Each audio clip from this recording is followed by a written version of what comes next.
This is Rugby Merlin and welcome back to the channel. So, I've just watched the match and I'm going to give you my thoughts, but I will say I do have a bit of a headache after watching that. Everything that could go wrong did go wrong for Wales, and as the title or the thumbnail for the video suggests, is this the rock bottom for Wales? Wales start the first half pretty well.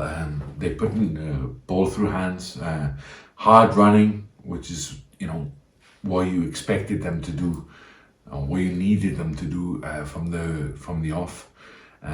But ultimately it breaks down, and as I said, silly kicks. The ball is kicked away by the scrum half, and then Ramos puts a massive 50-22 in, and then France are on the attack. So I will say Thomas Williams at 9, I was not impressed with him at all. I don't know what kind of form he's on in Gloucester, but I don't watch Gloucester, I watch Wales, and he was terrible today. I don't have opinion on him, but it's just a general mindset. I think a lot of the boys played their guts out, but some players, were passengers, and I think he was one of them. So from the resulting lineup from Ramos's amazing kick, France get a penalty, and then Dupont takes it quickly, and he gets held up over the line. Amazing defense. I think it was, I'm not sure who it was, but I couldn't believe it. It looked for certain like France were going to get a try, but they didn't. So it was kind of a get out of jail for Wales early on. So that kind of shifted the momentum in Wales's favour. Then we have the first scrum, and I was looking forward to this, perhaps with a bit of trepidation. It's very, very messy. They reset, I think, 3 times, which will suit Wales, because France are the much heavier pack.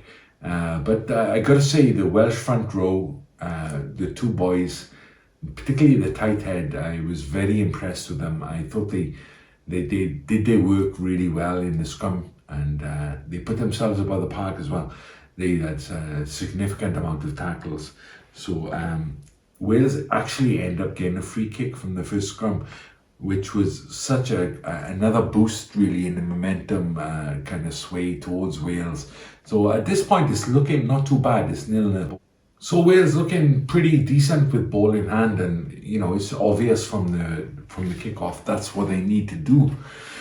But unfortunately they have some handling errors which let them down, some unforced errors, which you can't really do at international rugby. I mean, that's a no-no. You need to be able to catch and pass. That's basics. Rogers is looking up for it though on the wing there, and he chases a couple of high balls, which is what I wanted. If the Wales are going to kick, they have to chase the high ball, and Rogers doing a great job of doing. I think he regains a couple of balls, or at least puts pressure on the receiver. So all that kind of stuff is looking pretty good at the moment. Wales keep on making these basic mistakes, and France really capitalize upon them, making the most of the territory when they do get it, at least early on in this first half. And Dupont, he wanders along the game line and then puts a little kicking. He did try it earlier, and the new winger from where is it, Pau? He finally connects with Dupont, and he gets his, I think it's like 3rd try in like 3 starts or something like that, crazy. And it's easy, and that kind of breaks the kind of momentum of Wales. And it's all self-inflicted really. France are starting to flow now and putting the passes together, and Biarri gets over next, the other winger, and France take a 14-0 lead. So Wales, after a little bit of a positive start, they're in big trouble now. They need to like consolidate and really get back into this match. Wales get a couple of injuries, Watkin, and earlier on actually it was Wainwright. So Raphael, and then Dan Edwards comes on. So Thomas goes to 12, but I will say that he played more like a 10 throughout the match. So it was pretty clear to me that those two guys can't play together. Maybe Thomas needs to play at outside centre, really. But he was first receiver too often, I think, and Dan Edwards didn't really get a shout in the game to impose his kind of control on it. And I think he's too young really to impose himself. He should have let Ben Thomas know, get out the way, I'm the man. But Wales had the worst of luck in this game, but you make your own luck to a certain extent. So I wrote in my notes, Wales are really hitting bottom at this point when Dan Edwards comes on. And could this be a kind of catalyst? You know what I mean? The classic thing about you only go up when you hit bottom. But what happens after is a terrible kick again from Thomas Williams. I really think he's not a quality player, and it was proved when his sub comes on later. Terrible kick, botched line out then when Wales have the ball. And after that, you have to just say no. I mean, this is not what we want Wales to play like. I mean, it's all mental. They have the physicality to do it. Some of the players proved it. You know, the front row. They never played for Wales before, but they man for man, they were as good as the French, and they have like one cap. So it's all mentality, and I think a lot of these players need to be flushed out. And I would say Thomas Williams is one. He's just not doing it for Wales. Slow ball all of the time. I can't count the number of times that I shouted slow ball, slow, speed it up. You don't have to look both ways before you pass the ball. You know what I mean? Just pass it. Make the decision before you get to the ruck. Very, very frustrating. Another try for France. Dupont again feeds it to the winger from Pau and gets another try. And it's pretty easy for France to score at this point. It's 21-0, and looking pretty grim for Wales. Wales, when they're trying to get a momentum going, again, Thomas Williams with a terrible kick, kicks the ball away, and then France go on the counter-attack, and Biarri gets another try, places it in the corner, and that's, 28-0. And Ramos, by the way, is kicking everything, pinging it from everywhere. So, half-time blows, and it couldn't come too soon, I think, for Wales. They really needed kind of to settle down because they're getting absolutely slaughtered in this first half. They have obviously an idea of how to play, but the kind of execution is not there. And there are certain players that are letting them down, I think.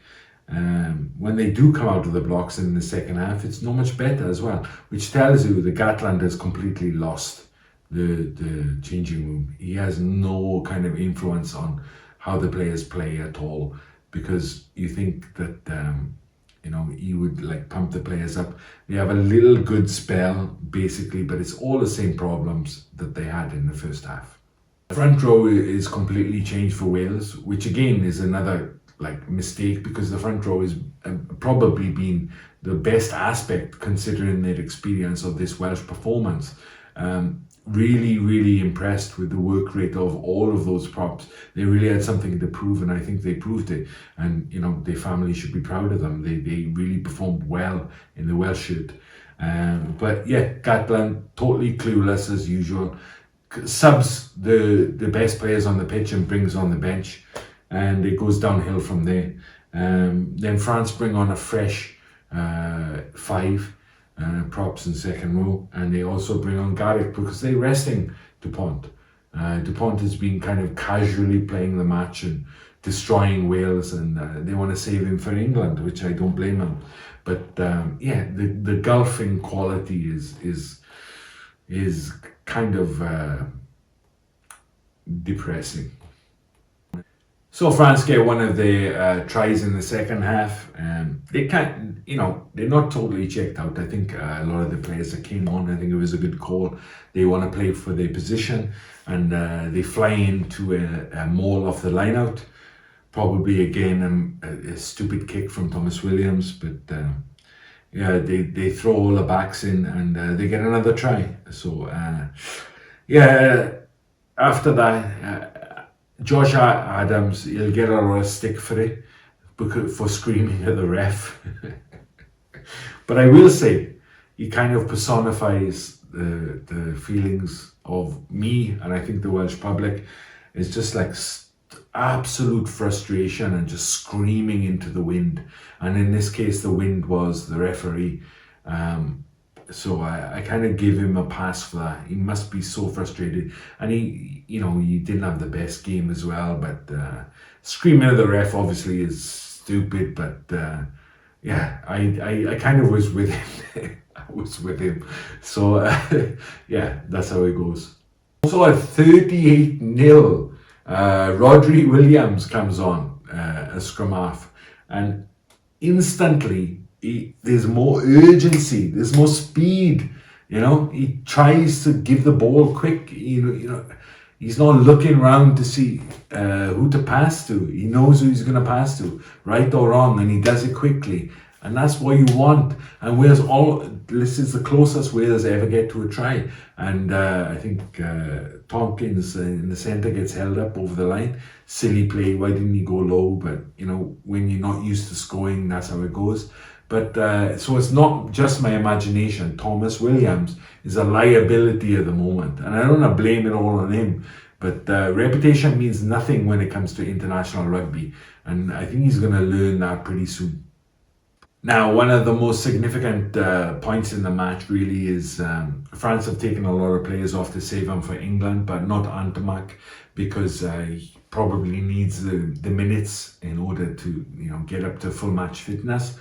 But he puts in a very silly challenge on one of the Welsh players, and when you see a replay, it looks absolutely terrible. He gets yellowed, and then it's upgraded to a red, so he's probably going to have at least a 3-match ban for that. And you can see him, he's devastated, but I was absolutely excited to see him and DuPont reignite the kind of the partnership, but yeah, he's kind of fluffed it only by doing that. Very silly. And then that goes down to basics, you know what I mean? Coaching from when you're a youngster, you don't tackle like that. At least you didn't used to. So yeah, he's got no one but himself to blame, but I do feel for him. But there we are.